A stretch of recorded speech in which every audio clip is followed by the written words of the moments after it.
श्री वाहिगुरु साहिब जी।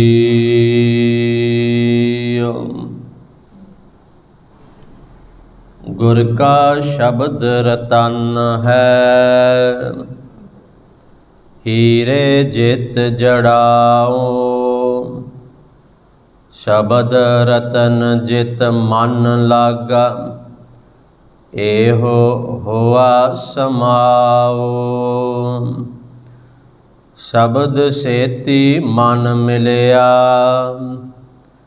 सच्चै लाया भाओ। आपे हीरा रतन आपे, जिसनो दे बुझाए। कह नानक शब्द रतन है, हीरा जित जड़ाओ।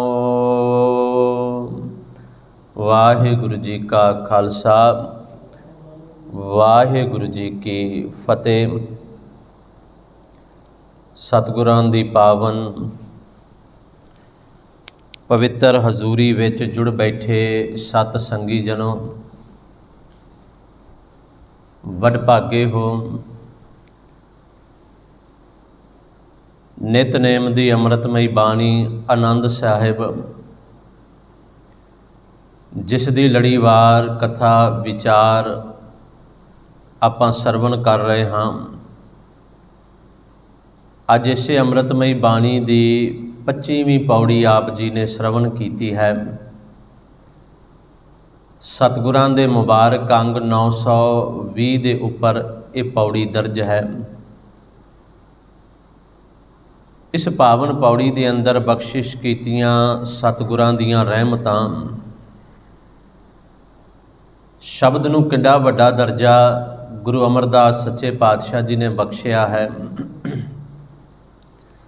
ये अज आपां विचारन का यतन करना है। सतगुरु रहमत करन। विचारां दी आरंभता तो पहला अपने मन अपने चित्त नूं करो एकागर, रसना नूं करो पवित्र, करो गुरफतेह दी सांझ। वाहिगुरु जी का खालसा, वाहिगुरु जी की फतेह। अज दा ये पावन शब्द इत्थे गुरु अमरदास साहिब सच्चे पातशाह जी ने शब्द की महानता का जिक्र किया है कि जिहड़ा गुरु का शब्द है ये कितना कु कीमती है। तो जदों असी किसी भी कीमती चीज़ का जिक्र करते हैं ना, तो असी उस कीमती चीज़ दी तुलना जिहड़ी वो हीरे जवाहरातां दे नाल करते हैं भी इन्नी कीमत है, इन्ना मुलवान है जिवें कोई लाल होवे कोई रतन होवे। ते जे आपां कुछ होर उहदी तारीफ करनी होवे ते नाल असीं ये भी आख दिंदे हां बई ये जिहड़ी चीज़ है ना ये रतन वर्गी है, तो उस रतन वर्गी जिस रतन नूं हीरियां दे नाल जड़िया भी होवे होर बेशकीमती हो गई, होर मुलवान हो गई। जिहड़ा गुरु का शब्द है ना, इस शब्द की वैसे जिहड़ी तुलना है वो किसी हीरे जवाहरात दे नाल नहीं की जा सकती। इस गल नूं सानूं समझना पएगा। भावें अमृतमई बाणी दे अंदर मेरे पातशाह ने इस गल का जिक्र किया है, सानू ये गल समझाई कि जिहड़ा गुरु का शब्द है वो रतन है, वो रतन है, इन्ना बेशकीमती है। पर मेरे पातशाह जी ने जिहड़ा अज जिक्र किया ना इस पौड़ी दे अंदर, उत्थे गुरु के शब्द नूं आखिया ये रतन है। वैसे इनू पढ़ना जिहड़ा है ना वो रतन है। गुर का शब्द रतन है, तत्ते दे उपर टिप्पी है। असी सीधा ही कई बारी पढ़ जाने। मेरे सच्चे पातशाह जी ने आख्या भाई जिहड़ा गुरु का शब्द है ना ये रतन है, पर नाल भी कह दिता कि ये कोई मामूली रतन नहीं कि तुसी समझोगे कोई मामूली रतन है। कहते नहीं, ये वो रतन है हीरे जित जड़ाओ, जिहड़ा हीरियां दे नाल जड़िया होया है। गुरु का शब्द रतन है, हीरियां नाल जड़े का अर्थ की है? ਅਸਲ ਵਿੱਚ ਪਰਮਾਤਮਾ ਦੀ ਸਿਫਤ, ਪਰਮਾਤਮਾ ਦੀ ਸਲਾਹ ਜਿਹੜੀ ਹੈ ਨਾ, ਪਰਮਾਤਮਾ ਦੀ ਵਡਿਆਈ ਰੂਪੀ ਇਹ ਰਤਨਾਂ ਦੇ, ਹੀਰਿਆਂ ਦੇ ਨਾਲ ਜੜਿਆ ਹੈ। ਗੁਰੂ ਦਾ ਸ਼ਬਦ ਰਤਨ ਹੈ, ਪਰ ਇਸ ਸ਼ਬਦ ਦੇ ਅੰਦਰ ਪਰਮਾਤਮਾ ਦੀ ਸਿਫਤ ਸਲਾਹ ਹੈ। ਇਹ ਹੀਰੇ ਜੜੇ ਹੋਏ ਹਨ। ਔਰ ਇਹ ਨਹੀਂ ਕਿ ਗੁਰੂ ਗ੍ਰੰਥ ਸਾਹਿਬ ਦੇ ਉੱਪਰ ਅਸੀਂ ਹੀਰੇ ਜੜ ਦਿਆਂਗੇ ਜੀ, ਇਹ ਰਤਨ ਹੈ ਤੇ ਗੁਰੂ ਸਾਹਿਬ ਨੇ ਆਖਿਆ ਵੀ ਇਹਦੇ ਉੱਪਰ ਹੀਰੇ ਜੜੇ ਹਨ ਤੇ ਅਸੀਂ ਉੱਪਰ ਹੀਰੇ ਜੜਾਊ ਕਰ ਦਿਆਂਗੇ। ਨਹੀਂ, ਇਹ ਪਰਮਾਤਮਾ ਦੀ ਸਿਫਤ ਸਲਾਹ ਰੂਪੀ ਹੀਰੇ ਹਨ, ਉਹਦੀ ਵਡਿਆਈ ਰੂਪੀ ਹੀਰੇ ਹਨ, ਜਿਹੜੇ ਇਸ ਬਾਣੀ ਦੇ ਅੰਦਰ ਜੜੇ ਹੋਏ ਹਨ। ਕਿੰਨੀ ਕੁ ਵਡਿਆਈ ਹੈ ਇਸ ਬਾਣੀ ਦੀ। ਮੈਂ ਹੈਰਾਨ ਰਹਿ ਜਾਂਦਾ ਜਦੋਂ ਗੁਰੂ ਅਰਜਨ ਸਾਹਿਬ ਸੱਚੇ ਪਾਤਸ਼ਾਹ ਦਾ ਬਚਨ ਪੜ੍ਹਦੇ ਹਾਂ ਨਾ ਆਪਾਂ, ਇਸ ਬਾਣੀ ਦੀ ਸੰਪੂਰਨਤਾ ਉਹਨਾਂ ਨੇ ਕੀਤੀ ਤੇ ਬਾਣੀ ਦੀ ਸੰਪੂਰਨਤਾ ਕਰਕੇ ਉਸ ਪਰਮਾਤਮਾ ਦਾ ਸ਼ੁਕਰ ਕਰਦੇ ਹਾਂ ਜਦੋਂ ਕਹਿ ਰਹੇ ਨੇ ਕਿ ਤੇਰਾ ਕੀਤਾ ਜਾਤੋ ਨਾਹੀ ਮੈਨੋ ਜੋਗ ਕੀਤੋਈ। ਤੂੰ ਮੈਨੂੰ ਇਸ ਜੋਗ ਕਰ ਦਿੱਤਾ ਸੱਚੇ ਪਾਤਸ਼ਾਹ, ਨਹੀਂ ਤੇ ਮੈਂ ਇਸ ਜੋਗ ਨਹੀਂ ਸੀ। ਇਹ ਬੇਸ਼ਕੀਮਤੀ, ਇਹ ਜਿਹੜੀ ਬਾਣੀ ਰਤਨ ਹੈ, ਜਿਹੜੀ ਬਾਣੀ ਹੀਰਿਆਂ ਨਾਲ, ਸਿਫਤ ਸਲਾਹ ਰੂਪੀ ਹੀਰਿਆਂ ਨਾਲ ਜੜੀ ਹੈ। ਆਖਿਆ ਸੱਚੇ ਪਾਤਸ਼ਾਹ ਤੇਰਾ ਕੀਤਾ ਜਾਤੋ ਨਾਹੀ ਮੈਨੋ ਜੋਗ ਕੀਤੋਈ, ਮੈਂ ਨਿਰਗੁਣ ਆਰੇ ਕੋ ਗੁਣ ਨਾਹੀ। ਮੇਰੇ ਅੰਦਰ ਇਹ ਗੁਣ ਨਹੀਂ ਸੀ, ਮੈਂ ਇਹ ਕਾਰਜ ਕਰ ਸਕਦਾ। ਸੱਚੇ ਪਾਤਸ਼ਾਹ ਆਪੇ ਤਰਸ ਪਇਓਈ, ਤੂੰ ਤਰਸ ਪਿਆ ਮੇਰੇ ਉੱਪਰ ਤੇ ਇਹ ਕਾਰਜ ਹੋ ਗਿਆ। ਫਿਰ ਇਸੇ ਅੰਮ੍ਰਿਤਮਈ ਬਾਣੀ ਦੇ ਪਰਥਾਏ ਹੀ ਜ਼ਿਕਰ ਜਦੋਂ ਆਇਆ ਨਾ, ਆਹ ਸ਼ਬਦ ਵੀ ਸਾਨੂੰ ਯਾਦ ਹੈ। ਮੇਰੇ ਗੁਰਦੇਵ ਪਾਤਸ਼ਾਹ ਜੀ ਨੇ ਆਖਿਆ ਥਾਲ ਵਿੱਚ 3 ਵਸਤੂ ਪਈਓ। ਥਾਲ ਗੁਰੂ ਗ੍ਰੰਥ ਸਾਹਿਬ ਰੂਪੀ, ਇਸੇ ਬਾਣੀ ਦਾ ਜ਼ਿਕਰ ਹੀ ਉੱਥੇ ਪਾਤਸ਼ਾਹ ਨੇ ਕੀਤਾ ਕਿ ਥਾਲ ਵਿੱਚ 3 ਵਸਤੂ ਪਈਓ, 7 ਸੰਤੋਖ ਵਿਚਾਰੋ। ਪਹਿਲੀ ਵਸਤ ਹੈ 7, ਦੂਸਰੀ ਵਸਤ ਹੈ ਸੰਤੋਖ ਤੇ ਤੀਸਰੀ ਵਸਤ ਹੈ ਜਿਹੜੀ ਤੁਸੀਂ ਸੋਚ ਰਹੇ ਹੋ ਨਹੀਂ, ਤੀਸਰੀ ਹੈ ਅੰਮ੍ਰਿਤ ਨਾਮ ਠਾਕੁਰ ਕਾ ਪਇਓ। ਇਹਦੇ ਅੰਦਰ ਪਰਮਾਤਮਾ ਦਾ ਅੰਮ੍ਰਿਤ ਰੂਪੀ ਨਾਮ ਜਿਹੜਾ ਸੱਚਮੁੱਚ ਹੀਰਿਆਂ ਦੇ ਸਮਾਨ ਹੈ, ਰਤਨਾਂ ਦੇ ਸਮਾਨ ਹੈ। ਅੰਮ੍ਰਿਤ ਨਾਮ ਠਾਕੁਰ ਕਾ ਪਇਓ ਜਿਸਕਾ ਸਬਸ ਆਧਾਰੋ। ਹੁਣ ਥੋੜ੍ਹਾ ਜਿਹਾ ਧਿਆਨ ਨਾਲ ਸਮਝੀਏ। ਜਿਹੜੀ ਅਗਲੀ ਪੰਕਤੀ ਮੇਰੇ ਪਾਤਸ਼ਾਹ ਜੀ ਨੇ ਕਹੀ ਹੈ ਨਾ ਇੱਥੇ, ਉਹਨਾਂ ਆਖਿਆ ਕਿ ਜੇ ਕੋ ਖਾਵੈ ਜੇ ਕੋ ਪੁੰਚੈ। ਹੁਣ ਅਸੀਂ ਕਹਾਂਗੇ ਕਿ ਰਤਨ ਤੇ ਖਾਧੇ ਨਹੀਂ ਜਾ ਸਕਦੇ। ਹੀਰਾ ਕੋਈ ਇਨਸਾਨ ਚੱਟ ਲਵੇ, ਜੀਭ ਨਾਲ ਲਾ ਲਵੇ, ਉਹਦੀ ਮੌਤ ਹੀ ਕਹਿੰਦੇ। ਸਮਝੋ ਇਸ ਗੱਲ ਨੂੰ। ਮੈਂ ਤਾਂ ਇਹ ਆਰੰਭ ਵਿੱਚ ਬੇਨਤੀ ਕੀਤੀ ਸੀ ਕਿ ਗੁਰ ਕਾ ਸ਼ਬਦ ਰਤਨ ਹੈ ਦਾ ਅਰਥ ਇਹ ਨਹੀਂ ਜਿਹੜੇ ਰਤਨ ਮੁੱਲ ਵਿਕ ਜਾਂਦੇ ਨੇ। ਇਹ ਬੇਸ਼ਕੀਮਤੀ ਦਾ ਇੱਥੇ ਜ਼ਿਕਰ ਕੀਤਾ ਗਿਆ। ਹੀਰੇ ਜਿੱਤ ਜੜਾਓ ਵੀ ਇਹਦਾ ਹੋਰ ਬੜਾ ਮੁੱਲ ਹੈ, ਮੁੱਲਵਾਨ ਹੈ, ਹੀਰੇ ਜੜੇ ਹੋਏ ਹਨ। ਗੁਰਦੇਵ ਪਾਤਸ਼ਾਹ ਜੀ ਨੇ ਆਖਿਆ ਭਾਈ ਇਹ ਥਾਲ ਵਿੱਚ 3 ਵਸਤੂ ਨੇ। ਥਾਲ ਗੁਰੂ ਗ੍ਰੰਥ ਸਾਹਿਬ ਰੂਪੀ ਹੈ, ਇਹਦੇ ਅੰਦਰ ਇਹ 3 ਵਸਤਾਂ ਨੇ, ਪਰ ਸ਼ਰਤ ਰੱਖ ਦਿੱਤੀ ਕਿ ਜੇ ਕੋ ਖਾਵੈ ਜੇ ਕੋ ਪੁੰਚੈ ਤਿਸਕਾ ਹੋਏ ਉਧਾਰੋ। ਉਧਾਰ ਕਿਹਦਾ ਹੋਣਾ ਹੈ? ਜੇ ਕੋ ਖਾਵੈ ਤੇ ਪੁੰਚੈ, 2 ਸ਼ਬਦ ਨੇ। ਖਾਵੈ ਤਾਂ ਅਸੀਂ ਸਮਝਦੇ ਹਾਂ, ਹੁਣ ਬੁਰਕੀ ਤੋੜ ਲਈ, ਇੱਕ ਸਬਜ਼ੀ ਨਾਲ ਲਾ ਲਈ ਤੇ ਮੂੰਹ ਵਿੱਚ ਪਾ ਲਈ, ਅਸੀਂ ਉਹਨੂੰ ਚਿੱਥ ਲਿਆ ਬੜੀ ਚੰਗੀ ਤਰ੍ਹਾਂ, ਤੇ ਚਿੱਥਣ ਤੋਂ ਬਾਅਦ ਉਹਨੂੰ ਅੰਦਰ ਨਹੀਂ ਨਿਗਲਿਆ, ਉਹਨੂੰ ਅਸੀਂ ਬਾਹਰ ਕੱਢ ਦਿੱਤਾ, ਤੇ ਉਹ ਸਰੀਰ ਨੂੰ ਅਸਰ ਕਰੇਗੀ ਕੋਈ? ਫਿਰ ਸਮਝਿਓ, ਇੱਕ ਬੁਰਕੀ ਰੋਟੀ ਦੀ ਤੋੜ ਕੇ ਮੂੰਹ ਵਿੱਚ ਪਾ ਲਈ, ਚਿੱਥ ਵੀ ਲਿਆ, ਜਿੰਨੀ ਦੇਰ ਉਹ ਪੇਟ ਵਿੱਚ ਨਹੀਂ ਜਾਏਗੀ ਉਨੀ ਦੇਰ ਤੱਕ ਉਹ ਰੋਟੀ ਅਸਰ ਨਹੀਂ ਕਰੇਗੀ। ਜੇ ਚਿੱਥ ਕੇ ਬਾਹਰ ਕੱਢ ਦਿਆਂਗੇ ਉਹਦਾ ਕੋਈ ਲਾਭ ਨਹੀਂ ਹੈ। ਪਾਤਸ਼ਾਹ ਨੇ ਆਖਿਆ ਭਲਿਆ ਇਹ ਬਾਣੀ ਨੂੰ ਵੀ ਜੇ ਕੋ ਖਾਵੈ ਜੇ ਕੋ ਪੁੰਚੈ। ਆ ਪੁੰਚੈ ਦਾ ਅਰਥ ਹੈ ਅੰਦਰ ਲੈ ਕੇ ਜਾਣਾ, ਇਸ ਬਾਣੀ ਨੂੰ ਪੜ੍ਹਨਾ, ਇਸ ਬਾਣੀ ਨੂੰ ਵਿਚਾਰਨਾ, ਤੇ ਇਹ ਬਾਣੀ ਜੋ ਜੀਓ ਜਾਣਾ, ਇਸ ਬਾਣੀ ਨੂੰ ਆਪਣਾ ਜੀਵਨ ਬਣਾਉਣਾ, ਇਹ ਪੁੰਚੈ ਹੈ। ਤਿਸਕਾ ਹੋਏ ਉਧਾਰੋ। ਉਧਾਰ ਅਸਲ ਵਿੱਚ ਉਹਦਾ ਹੋਏਗਾ ਜਿਹੜਾ ਇਸ ਸ਼ਬਦ, ਇਸ ਰਤਨ ਨੂੰ, ਵੈਸੇ ਇਹਦੇ ਲਈ ਪਾਤਸ਼ਾਹ ਨੇ ਪੀਊ ਦਾਦੇ ਕਾ ਖੋਲ ਡਿੱਠਾ ਖਜ਼ਾਨਾ ਵੀ ਕਿਹਾ। ਜੇ ਰਤਨਾਂ ਦੀ ਗੱਲ ਆਈ, ਹੀਰਿਆਂ ਦੀ ਗੱਲ ਆਈ, ਤੇ ਸੱਚੇ ਪਾਤਸ਼ਾਹ ਨੇ ਇਹਨੂੰ ਖਜ਼ਾਨਾ ਵੀ ਕਿਹਾ ਇਸ ਅੰਮ੍ਰਿਤਮਈ ਬਾਣੀ ਨੂੰ।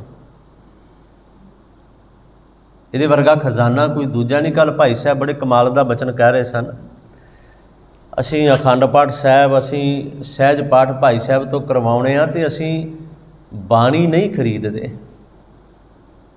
ਅਸੀਂ ਉਸ ਬਾਣੀ ਪੜ੍ਹਨ ਵਾਲੇ ਦਾ ਸਮਾਂ ਉਹਦੇ ਕੋਲੋਂ ਲੈ ਰਹੇ ਹਾਂ ਕਿ ਤੂੰ ਸਾਨੂੰ ਸਮਾਂ ਦੇ, ਅਸੀਂ ਉਸ ਸਮੇਂ ਦੇ ਬਦਲੇ ਤੈਨੂੰ ਇੰਨੀ ਭੇਟਾ ਦੇਵਾਂਗੇ, ਤੂੰ ਆਪਣਾ ਸਮਾਂ ਸਾਨੂੰ ਦੇ ਰਿਹਾ ਹੈ, ਤੇਰਾ ਵੀ ਪਰਿਵਾਰ ਹੈ, ਰੋਜ਼ਗਾਰ ਹੈ, ਉਹਦਾ ਸਮਾਂ ਅਸੀਂ ਲੈਂਦੇ ਹਾਂ।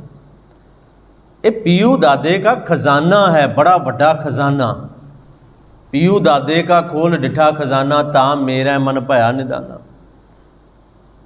ਤੇ ਪਤਾ ਬਾਦਸ਼ਾਹ ਨੇ ਇੱਕ ਹੋਰ ਬੜੇ ਬਚਨ ਬੜੇ ਕਮਾਲ ਦਾ ਕਿਹਾ ਜਾ, ਰਤਨ, ਇੱਕ ਹੋਰ ਗੱਲ ਵੀ, ਇਹ ਐਡਾ ਵੱਡਾ ਖਜ਼ਾਨਾ ਗੁਰੂ ਸਾਹਿਬ ਨੇ ਕਹਿ ਦਿੱਤਾ ਕਿ ਰਤਨ ਰੁਤਨ ਇਹਦੇ ਅੱਗੇ ਕੁਝ ਵੀ ਮੁੱਲ ਨਹੀਂ ਜੇ ਰੱਖਦੇ। ਫਿਰ ਜੇ ਇਸ ਪਾਸਿਓਂ ਆਈਏ ਤੇ ਰਤਨਾ ਪਾਰ ਜਾ ਕਾ ਕਛੂ ਨਾ ਮੋਲ, ਇਹਦੇ ਬਰਾਬਰ ਰਤਨ ਹੀਰੇ ਜਵਾਹਰਾਤ ਕੋਈ ਮੁੱਲ ਨਹੀਂ ਰੱਖਦੇ ਇਸ ਬਾਣੀ ਦੇ ਅੱਗੇ। ਮੈਂ ਤਾਂ ਫਿਰ ਬੇਨਤੀ ਕਰਾਂ, ਆਰੰਭ ਵਿੱਚ ਮੈਂ ਕਿਹਾ ਸੀ ਇਹ ਇੱਕ ਵਡਿਆਈ ਦੇ ਵਾਸਤੇ ਹੈ, ਗੁਰ ਕਾ ਸ਼ਬਦ ਰਤਨ ਹੈ। ਉੱਥੇ ਬਾਦਸ਼ਾਹ ਨੇ ਆਖਿਆ ਰਤਨਾਂ ਵਰਗੇ ਪਦਾਰਥ ਕੋਈ ਮੁੱਲ ਨਹੀਂ ਰੱਖਦੇ। ਇਹ ਐਡਾ ਵੱਡਾ ਪੀਊ ਦਾਦੇ ਦਾ ਜਿਹੜਾ ਖਜ਼ਾਨਾ ਹੈ, ਗੁਰ ਕਾ ਸ਼ਬਦ ਰਤਨ ਹੈ, ਹੀਰੇ ਜਿੱਤ ਜੜਾਓ। ਸੱਚਮੁੱਚ ਬੜਾ ਅਮੁੱਲਕ ਖਜ਼ਾਨਾ, ਬੜਾ ਮੁੱਲਵਾਨ ਇਹ ਖਜ਼ਾਨਾ ਹੈ। ਹੀਰੇ ਜਿੱਤ ਜੜਾਓ, ਸ਼ਬਦ ਰਤਨ ਜਿਤ ਮਨ ਲਾਗਾ, ਇਹੋ ਹੋਆ ਸੁਆਓ। ਵੈਸੇ ਤੀਸਰੇ ਪਾਤਸ਼ਾਹ ਜੀ ਦਾ ਇੱਕ ਬਚਨ ਹੈ, ਉਹਨਾਂ ਆਖਿਆ ਵੀ ਰਤਨਾ ਪਾਰਖ ਜੇ ਹੋਵੈ ਸੋ ਰਤਨਾ ਕਰੇ ਵਿਚਾਰ।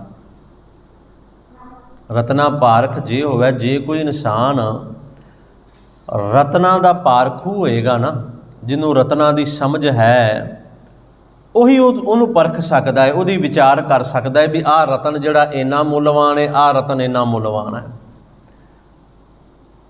ਪਰ ਇਹ ਵੀ ਕਹਿ ਦਿੱਤਾ ਕਿ ਰਤਨਾ ਸਾਰ ਨਾ ਜਾਣਨੀ। ਸੱਚੇ ਪਾਤਸ਼ਾਹ ਕਹਿੰਦੇ ਅਗਿਆਨੀ ਅੰਧ ਅੰਧਾਰ, ਅਗਿਆਨੀ ਇਨਸਾਨ ਜਿਹੜਾ ਹੁੰਦਾ ਨਾ, ਜਿਹਨੂੰ ਗਿਆਨ ਨਹੀਂ, ਜਿਹਨੂੰ ਸਮਝ ਨਹੀਂ, ਉਹ ਰਤਨਾ ਦੀ ਸਾਰ ਨਹੀਂ ਜਾਣ ਸਕਦਾ। ਤੇ ਪਤਾ ਤੀਜੀ ਪੰਕਤੀ ਵਿੱਚ ਕੀ ਆਖਿਆ? ਕਹਿੰਦੇ ਰਤਨ ਗੁਰੂ ਕਾ ਸ਼ਬਦ ਹੈ। ਰਤਨ ਗੁਰੂ ਕਾ ਸ਼ਬਦ ਹੈ, ਬੂਝੈ ਬੂਝਣਹਾਰ, ਤੇ ਜਿਹਦੇ ਉੱਤੇ ਪ੍ਰਮਾਤਮਾ ਰਹਿਮਤਾਂ ਕਰ ਦਿੰਦਾ ਇਸ ਰਤਨ ਰੂਪੀ ਸ਼ਬਦ ਨੂੰ, ਕਿਉਂਕਿ ਗੁਰੂ ਦਾ ਸ਼ਬਦ ਵੀ ਰਤਨ ਹੈ, ਤੇ ਜਿਹਦੇ ਉੱਪਰ ਗੁਰੂ ਦੀਆਂ ਬਖਸ਼ਿਸ਼ਾਂ ਨੇ, ਉਸ ਰਤਨ ਨੂੰ ਬੁੱਝਦਾ ਹੈ, ਸਮਝਦਾ ਹੈ, ਜਾਣਦਾ ਹੈ। ਇੰਨਾ ਕੀਮਤੀ ਇਹ ਰਤਨ ਹੈ ਗੁਰੂ ਦਾ ਸ਼ਬਦ। ਇੱਕ ਬਚਨ ਹੋਰ ਵੀ ਹੈ ਭਾਈ ਸਾਹਿਬ ਭਾਈ ਗੁਰਦਾਸ ਜੀ ਦਾ, ਇਸ ਸ਼ਬਦ ਦੇ ਪਰਥਾਏ ਉਹਨਾਂ ਜ਼ਿਕਰ ਕੀਤਾ।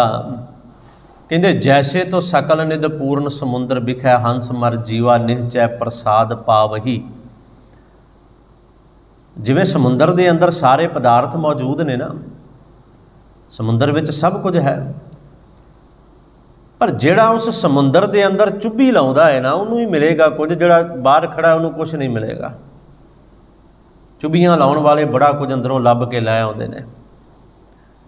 ਜੈਸੇ ਪਰਬਤ ਹੀਰਾ ਮਾਨਕ ਪਾਰਸ ਸਿੱਧ, ਜਿਵੇਂ ਕਹਿੰਦੇ ਪਹਾੜਾਂ ਦੇ ਵਿੱਚ, ਪਰਬਤਾਂ ਦੇ ਵਿੱਚ ਹੀਰੇ ਨੇ, ਮਾਨਕ ਨੇ, ਹੋਰ ਬੜਾ ਕੁਝ ਪਰਬਤਾਂ ਦੇ ਵਿੱਚ ਮੌਜੂਦ ਹੈ। ਖਨ ਵਾਰਾ ਖਨ ਜਗ ਵਿਖੈ ਪ੍ਰਗਟਾਵਈ, ਤੇ ਜਿਹੜਾ ਖਨਨ ਕਰਦਾ ਹੈ ਨਾ, ਉਹਦਾ ਜਿਹੜਾ ਖੋਦਦਾ ਹੈ ਉਹਨਾਂ ਪਹਾੜਾਂ ਨੂੰ, ਜਿਹੜਾ ਚਟਾਨਾਂ ਨੂੰ, ਪੱਥਰਾਂ ਨੂੰ ਤੋੜਦਾ ਹੈ ਨਾ, ਉਹ ਉਹਨਾਂ ਪਦਾਰਥਾਂ ਨੂੰ ਕੱਢ ਕੇ ਤੇ ਜਗਤ ਦੇ ਅੰਦਰ ਪ੍ਰਗਟ ਕਰ ਦਿੰਦਾ ਹੈ, ਸਾਹਮਣੇ ਲਿਆ ਕੇ ਰੱਖ ਦਿੰਦਾ ਹੈ। ਖਨ ਵਾਰਾ ਖਨ ਜਗ ਵਿਖੈ ਪ੍ਰਗਟਾਵੇ। ਜੈਸੇ ਬਨ ਵਿਖੈ ਮਲਿਆਗਰ ਸੋਧਾ ਕਪੂਰ, ਤੀਜੀ ਉਦਾਹਰਨ ਹੈ। ਜਿਵੇਂ ਜੰਗਲ ਦੇ ਅੰਦਰ ਬੜੇ ਸੁਗੰਧੀ ਦੇ ਪਦਾਰਥ ਨੇ, ਚੰਦਨ ਵੀ ਅੰਦਰ ਹੈ। ਅਸੀਂ ਅਗਰਬੱਤੀ ਕਹਿੰਦੇ ਹਾਂ ਨਾ, ਅਗਰਬੱਤੀ, ਚੰਦਨ ਦੀਆਂ ਜਿੰਨੀਆਂ ਵੀ 12 ਕਿਸਮਾਂ ਨੇ, ਉਹਦੇ ਵਿੱਚੋਂ ਸਭ ਤੋਂ ਸ੍ਰੇਸ਼ਟ ਜਿਹੜਾ ਚੰਦਨ ਹੈ ਉਹਦਾ ਨਾਮ ਹੈ ਅਗਰ। ਸਭ ਤੋਂ ਸ੍ਰੇਸ਼ਟ ਜਿਹੜਾ ਚੰਦਨ ਉਹਦਾ ਨਾਮ ਅਗਰ ਹੈ। ਇਸ ਕਰਕੇ ਅਗਰ ਬੱਤੀ, ਭਾਵੇਂ ਵਿੱਚ ਚੰਦਨ ਜਰਾ ਵੀ ਨਹੀਂ ਹੁੰਦਾ, ਪਰ ਨਾਮ ਅਗਰ ਤੇ ਰੱਖਿਆ, ਸ੍ਰੇਸ਼ਟ ਚੰਦਨ ਤੇ ਰੱਖਿਆ ਗਿਆ। ਜੈਸੇ ਬਨ ਵਿਖੈ ਮਲਿਆਗਰ ਸੋਧਾ ਕਪੂਰ, ਸੋਧ ਕੈ ਸੁਬਾਸੀ ਸੁਬਾਸ ਬਹਿ ਸਾਵਈ। ਜਿਹੜਾ ਜੰਗਲ ਵਿੱਚ ਜਾਏਗਾ, ਖੋਜ ਕੇ ਇਹਨਾਂ ਪਦਾਰਥਾਂ ਨੂੰ ਲੈ ਕੇ ਆਏਗਾ, ਉਹੀ ਇਹਨਾਂ ਸੁਗੰਧੀਆਂ ਨੂੰ ਜਗਤ ਵਿੱਚ ਪ੍ਰਗਟ ਕਰੇਗਾ ਨਾ। ਤੇ ਭਾਈ ਸਾਹਿਬ ਭਾਈ ਗੁਰਦਾਸ ਜੀ ਕਹਿੰਦੇ ਤੈਸੇ ਗੁਰਬਾਣੀ ਵਿਖੈ ਸਕਲ ਪਦਾਰਥ ਹੈ। बिल्कुल इस तरह गुरबाणी विच भी सारे पदार्थ मौजूद ने। ये गुरु का शब्द रतन है, तैसे गुरबाणी बिखै सकल पदार्थ हैं, जोई जोई खोजै सोई सोई निप जावई। ते जेड़ा जेड़ा खोजदा है मिलदा उसे नूं ही है। ये गुरु का शब्द रतन जरूर है, हीरे जित जड़ाऊ भी है, ये सच्चाई है। रतन गुरु का शब्द है, बूझै बूझनहार रतन गुरु का शब्द है। तो सचमुच बड़ा कीमती। जे एक दिन ना कलगियां वाले सच्चे पातशाह गुरु गोबिंद सिंह आनंदपुर साहिब की घटना है। ये शब्द कितना कु कीमती है। पातशाह जी अमृत वेले उठते ने, इशनान करन तो बाद अमृतमई बाणी पढ़ के ना फिर टहलते ने थोड़ी देर, तो टहलदियां होयां भी बाणी नाल नाल पढ़ते हैं सच्चे पातशाह। तो जदों गुरु साहब टहल रहे होंदे ने ना अमृत वेले, तो कहते रोज़ाना एक सिख गली दे विचों बाणी पढ़दा जांदा उच्ची आवाज़ विच रोज़ ही। हुण बाणी कंठ हुंदी सी सिखां नूं, सचमुच बाणी बड़ी कंठ करके रखते सन सिख, अपने तरह नहीं। होया कि एक दिन वही सिख सिद्ध गोष्ठ बाणी जुबानी पढ़ता जा रहा है उच्ची आवाज़ में। सिद्ध गोष्ठ बाणी पढ़नी वेख के पढ़नी बड़ा औखा काम है, तो जुबानी तो बड़ी दूर की गल है। कहते जुबानी वो पढ़ता जा रहा है सिद्ध गोष्ठ की बाणी, तो जदों कुदरती गुरु साहब के कोलों लंघिया ना सच्चे पातशाह अंदर ने गली के विचों लंघिया, तो ये उच्ची आवाज़ में पंक्ति पढ़ रहा है, करते कीमत करता जाना है। तो पढ़िया इन्हें कि के जाना है गुरसूरा। ये थोड़ा जिहा ध्यान नाल इस साखी नूं सुनियो। करते की मित करता जाना है, के जाना है गुरसूरा। जो गुरु साहब के कन्नां विच आवाज़ पई ना, तो पातशाह ने सिखां नूं सद्दिया, कहंदे फड़ के लियाओ इनूं सिख नूं, छेती जाओ। कुछ इतिहासकारां ने इत्थों तक भी लिखिया कि गुरु साहब ने आख्या सी थप्पड़ मारो जाके दे, जिहड़ा सिख बाहर आ बाणी पढ़ता जा रहा है। इनू फड़ के लिया, ये आया गुरु साहब कोल हथ जोड़ के, बड़ा निमो झूणा जिहा होया, उदास जिहा सिर थले सटिया, कहंदा पातशाह नाले तो तुसीं कहंदे हो बाणी पढ़िया करो, तुसीं आप तो कहंदे हो बाणी पढ़ो, आप तुसीं कहंदे हो बाणी कंठ होनी चाहिए, जुबानी याद होनी चाहिए है। पातशाह मैं बाणी पढ़ रहा, तुहाडे सिख मैनूं थप्पड़ मार रहे हैं, चपेड़ा मार रहे हैं। सोचण वाली गल है ना। गुरु का शब्द रतन है, इत्थे ही आपां। मेरे पातशाह ने पता की आख्या, कहंदे सिखा दोबारा पढ़, तेनों दस दें भी क्यों तेरी ये हालत हुई, दोबारा पढ़। इन्हें पढ़िया करते की मित करता जाना, ये अर्थ बनते ने करता परमात्मा की अवस्था जिहड़ी है ना, परमात्मा आप जानदा है। करते की मित करता जाना। अगे इन्हें बोलिया के जाना है गुरसूरा, कक्के दे उपर एक लाम ला के, ये अर्थ बनते ने कि गुरु सूरमा की जानदा है, भाव गुरु सूरमा परमात्मा के बारे नहीं जानता। असल पंक्ति की है, सच्चे पातशाह कहते सुन, असल पंक्ति है करते की मित करता जाना है, कै जाना है, कक्के नूं दो लावां ला के, कक्के नूं दो लावां एक नहीं। सुनो हुण, कै जाना है गुरसूरा के अर्थ बन गए करते दी मित वाहिगुरू के बारे वो आप वाहिगुरू जानदा है, कै जाना है गुरसूरा ते जां जानदा है गुरु सूरमा। सिर्फ एक लाम ला दी, एक लाम लथण दे नाल अर्थ खत्म हो गए। एक लाम उतारी ते बन गया गुरु सूरमा कुछ भी नहीं जानदा, जद के कै जाना है गुरु जां जानदा है गुरु सूरमा। इन्नी बेशकीमती बाणी है। पातशाह कहंदे तां तैनूं ये सज़ा दित्ती गई पुत्र कि तू बाणी पढ़ते रहा सै, पर तेरी सुरती बाणी दे अंदर नहीं, तेरा ध्यान बाणी दे अंदर नहीं। तू बाणी नूं समझ के ते बाणी नूं विचार के पढ़न दा यतन जिहड़ा वो नहीं कर रहा। किन्नी कीमती बाणी है। एक लाम दे बदले ही वेखो, एवें अज मेरे पातशाह ने नहीं कह दिता कि गुर का शब्द रतन है। भाई गुरु का शब्द जिहड़ा है वो असल रतन है।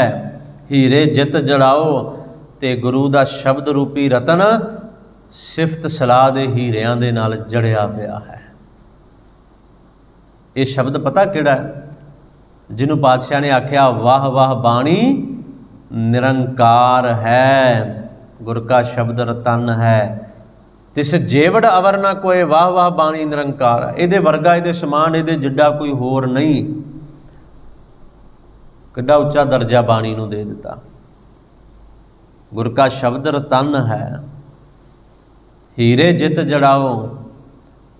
नाल मेरे पातशाह जी ने आख्या शब्द रतन जित मन लागा। मम्मे दे उपर टिप्पी है, मन नहीं है, मन लागा। जिहदा मन लग गया ना गुरु दे शब्द रूपी रतन दे नाल, जिन्हें गुरु दा शब्द रूपी रतन अपने मन दे अंदर वसा लिया। शब्द रतन जित मन लागा, एहो होआ समाओ। वो फिर उस रतन शब्द दे अंदर, बाणी दे अंदर समा गया, एक मिक हो गया। जिन्हें अपना मन गुरु दे शब्द नाल जोड़ लिया, जिहदा मन गुरु दे शब्द दे अंदर परोता गया, विन्निया गया। फिर मेरे पातशाह ने आख्या, कहते शब्द सेती मन मिलिया। मैं फिर बेनती करा, मैं उदन भी कहा सी इहनूं छेती नहीं पढ़ना, ये सेती है। सेती दा अर्थ है नाल, शब्द सेती, शब्द दे नाल मन मिलिया। जिस सिख दा मन शब्द नाल मिल गया ना, जिन्हें अपने मन नूं शब्द दे नाल मेल लिया, शब्द नूं पढ़दे हां असीं, बाणी पढ़दे हां। जिस वेले जपजी साहब बाणी नूं पढ़ीए ना, उत्थे पातशाह जी ने आख्या जपना भी है, सुनना भी है, सुनन तो बाद मनना भी है। सुनिया दियां पौड़ियां आउंदियां ना, सुनिया सिद्ध पीर सुरनाथ, फिर मन्ने गियां पौड़ियां आउंदियां ने, मन्ने की गत कही न जाए। पर अखीर ते आख्या जे को मन जाने मन कोय। गल इत्थे आके मुकदी, शब्द सेती मन मिलिया। जिहदा मन शब्द नाल मिल गया, जां जिन्हें अपने मन नूं शब्द नाल मेल लिया, सच्चा लाया भाओ, जिहदा भाओ सच्चे परमात्मा नाल, जिहदा प्रेम सच्चे परमात्मा नाल लग गया। शब्द रतन है, हीरियां नाल जड़िया है, पर जिन्हें अपना मन शब्द नाल ला लिया, सच्चे परमात्मा नाल प्रेम पा लिया। तो गुरु साहब कहते फिर एक गल होर भी, जे आपे हीरा रतन आपे, एक होर रहमत कर दी है। तो इत्थे तो भी कह दिता भी हीरा भी वो आप है तो रतन भी वो आप है। कईयां ने इनू शब्द लई वरतिया, कईयां ने आख्या नहीं इत्थे परमात्मा का जिक्र है। आपे हीरा, हीरा भी वो आप है, रतन आपे भाई, रतन भी वो आप है जिसनों दे बुझाए। बुझाए सोझी, जिन्हों उन्हें शब्द रूपी रतन दे दिता, तो जिन्हों उन्हें सोझी ये समझ भी दे दी। जिस सिख नूं ये समझ भी आ गई कि आपे हीरा है तो आपे रतन है, ये सोझी भी वो आप बख्शदा जे, ये समझ भी परमात्मा आप बख्शदा है। असल विच ना असी बाणी नूं पढ़ लैने आ जरूर। मैं आरंभ किया सी कि जे को खावै जे को भुंचै तिसका होए उधारो। बाणी नूं जे कोई पढ़दा है, पढ़न तो बाद भुंचै, उन्होंने अपने मन के अंदर वसाउंदा, उहदे ते अमल भी करदा है, तिसका होए उधारो है, दूजे दा नहीं। पातशाह कहंदे कि भलिओ आपे हीरा रतन आपे जिसनों दे बुझाए। जिन्हें मन लिया, जिन्हों उन्हें सोझी देती, सोझी भी उन्होंने देगा ना, जिहड़ा उहदे लड़ लगेगा, जिहड़ा उहदी गल मनेगा, उन्होंने सोझी बख्शदा है।